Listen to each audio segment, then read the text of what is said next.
اعوذ باللہ من الشیطان الرجیم، بسم اللہ الرحمن الرحیم۔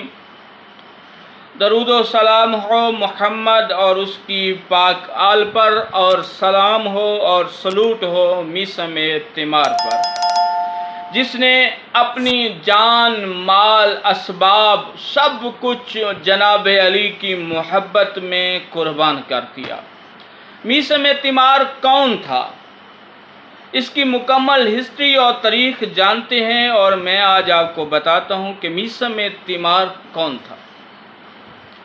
میثم تیمار امام علی، امام حسن اور امام حسین علیہ السلام کے اصحابیوں میں اس کا شمار ہوتا تھا۔ جناب علی اس سے بہت زیادہ محبت کرتے تھے۔ اس کا وطن سرزمین نہروان تھی۔ یہ علاقہ پہلے ایران میں شامل تھا اور اس کے بعد یہ کٹ آف ہو گیا۔ یہاں کرد قبائل کے لوگ رہتے تھے۔ میثم بن یحییٰ اوائل ہجرت میں ایک کرد قبیلے کے ایک ایرانی قبیلے میں پیدا ہوئے۔ اس کا خاندان خرما فروش، کھجور فروخت کرتا تھا اور کھجور بیچا کرتا تھا۔ اس وجہ سے یہ مشہور تھے کہ میثم تیمار۔ صفر سن 16 ہجری میں مدائن کی فتح کے موقع پر نہروان فتح ہوئی اور مسلمانوں کے قبضے میں آ گئی۔ میثم اسیروں کے قافلے میں شامل ہوا اور ایک خواتین کا غلام بن گیا۔ میثم 20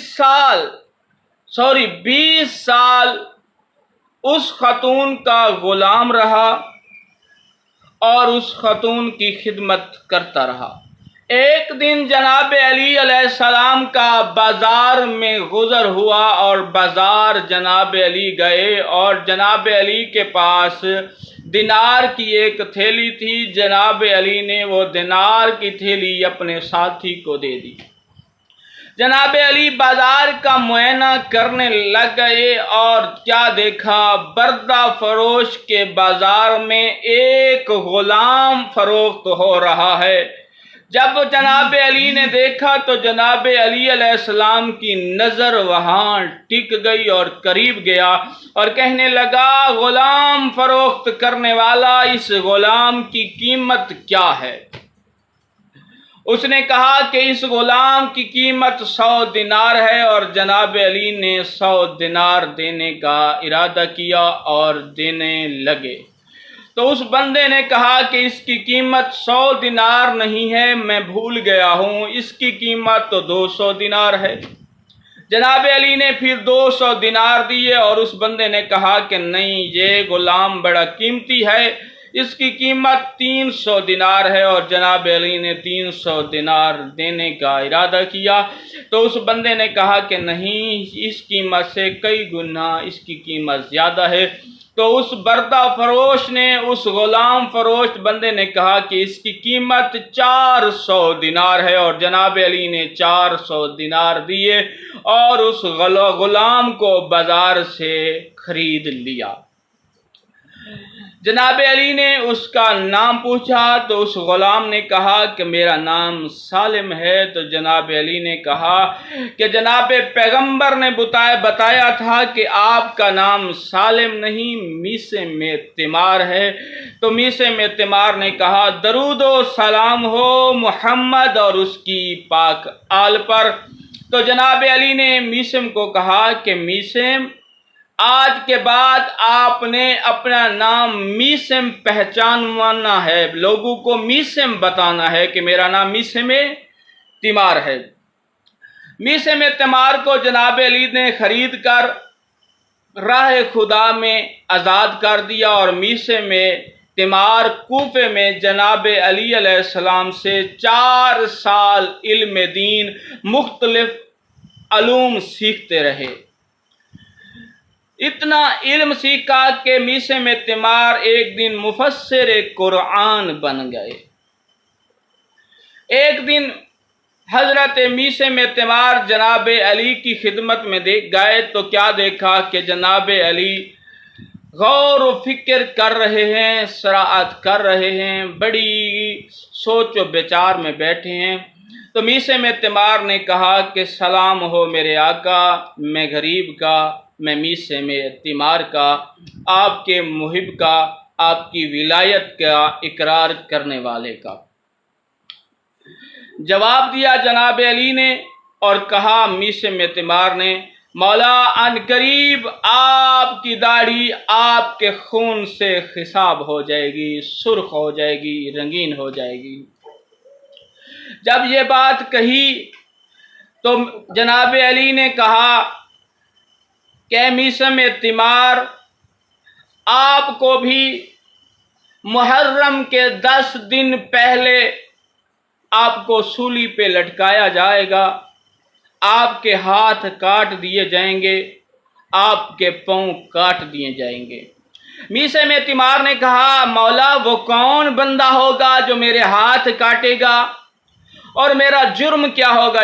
جناب علی نے کہا کہ میث میں تیمار، آپ کا جرم میری محبت ہوگی، مجھ سے الفت ہوگی، مجھ سے پیار ہوگا۔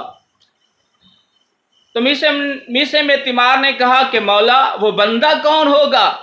کہا ایک فحاشہ عورت کا بیٹا عبید اللہ ابن زیاد ہوگا جو تجھے سولی پر چڑھا دے گا۔ وقت گزرتا گیا، جناب علی کی شہادت کے بعد جناب علی کا قافلہ سارے کا سارا مدینہ چلا گیا۔ کچھ عرصے بعد میث میں تیمار امام حسین کی ملاقات کے لیے، زیارت کے لیے مدینے گئے۔ تو میث میں تیمار کو امام حسین علیہ السلام کی زیارت نہ ہوئی، لیکن میث میں تیمار کی جناب ام سلمہ سے ملاقات ہوئی۔ ام سلمہ نے کہا کہ میث میں تیمار، آپ کو میں شہادت کی خوشخبری دیتی ہوں، اور جناب پیغمبر نے یہ بات مجھے بتائی تھی، اور جناب پیغمبر آپ کی تعریف کیا کرتے تھے اور آپ کا اکثر ذکر کیا کرتے تھے۔ اتنی بڑی شخصیت جس کی تعریف اپنے گھر میں پیغمبر کرے اسے میث میں تیمار کہتے ہیں، اور جس کو جناب علی بازار سے خرید کر آزاد کر دے اور وہ آزاد شدہ غلام جناب علی کی محبت میں رہ کے علوم سیکھے مختلف اور مفسر قرآن بن جائے، علی کی محبت میں شہید ہو جائے، سولی چڑھ جائے، اسے میث میں تیمار کہتے ہیں۔ ملاقات ہوئی جناب سلمہ سے، اور پھر واپس حضرت میث میں تیمار کوفہ آنے لگے۔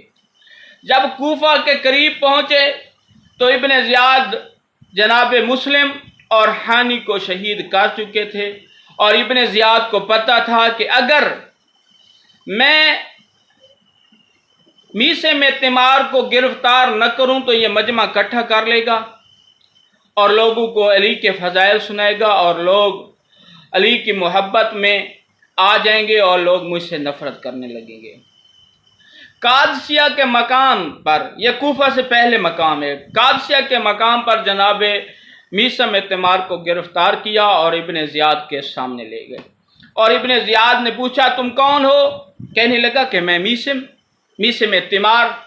ابن زیاد نے کہا کہ تم علی سے محبت کرتے ہو؟ میث میں تیمار نے کہا ہاں کرتا ہوں۔ کہتا ہے نفرت کرو؟ کہتا ہے یہ نہیں ہو سکتا، علی سے نفرت نہیں ہو سکتی، علی سے محبت تو بڑھ سکتی ہے۔ کہتے ہیں کہ اگر نفرت نہیں کرو گے میث تو میں آپ کے ہاتھ پاؤں اور زبان کاٹ دوں گا۔ کہتے کاٹ دو، یہ تو خوشخبری جناب علی نے مجھے پہلے دی تھی کہ تم میری محبت میں مارے جاؤ گے، تمہارے ہاتھ کاٹ دیے جائیں گے، تمہارے پاؤں کاٹ دیے جائیں گے، تمہاری زبان کاٹ دی جائے گی، کیونکہ مولا کا فرمان سچا ہوتا ہے اور میں شہید ہو جاؤں گا۔ ابن زیاد نے کہا کہ تمہارے امام کا، تمہارے علی کا، تمہارے مولا کا میں یہ فرمان جھوٹا کروں گا، تمہاری میں زبان نہیں کاٹوں گا، تمہارے ہاتھ اور پاؤں کاٹ دوں گا، ورنہ نفرت کا اظہار کر۔ کہتا ہے نہیں۔ جب اس نے کہا کہ نہیں تو ابن زیاد نے کہا کہ اس کے ہاتھ بھی کاٹو اور پاؤں بھی کاٹو اور سولی پر چڑھا دو۔ میسے میں تمار کے ہاتھ کاٹے گئے، پاؤں کاٹے گئے اور کھجور پر سولی پر چڑھا دیا گیا۔ جب سولی پر چڑھایا تو جناب میسے میں تمار نے اعلان کیا، اے کوفے والو میرے پاس آؤ، آج میں میسے میں تمار علی کی محبت اور علی کے فضائل آپ کو سنانا چاہتا ہوں۔ کوفہ کے لوگ اکٹھے ہو گئے، مجمع عام ہو گیا، بڑا مجمع لگ گیا۔ ابن زیاد نے دیکھا کہ اتنا بڑا مجمع علی کے فضائل سن رہا ہے اور زبانی کس کے؟ میسے میں تمار کے، اور کہا کہ جلدی جلدی جاؤ، ایسا نہ ہو کہ یہ لوگ علی کی محبت میں دیوانے ہو جائیں، مجھ سے نفرت کریں اور میری حکومت چھن جائے، جاؤ میسے میں تمار کی زبان کاٹ دو۔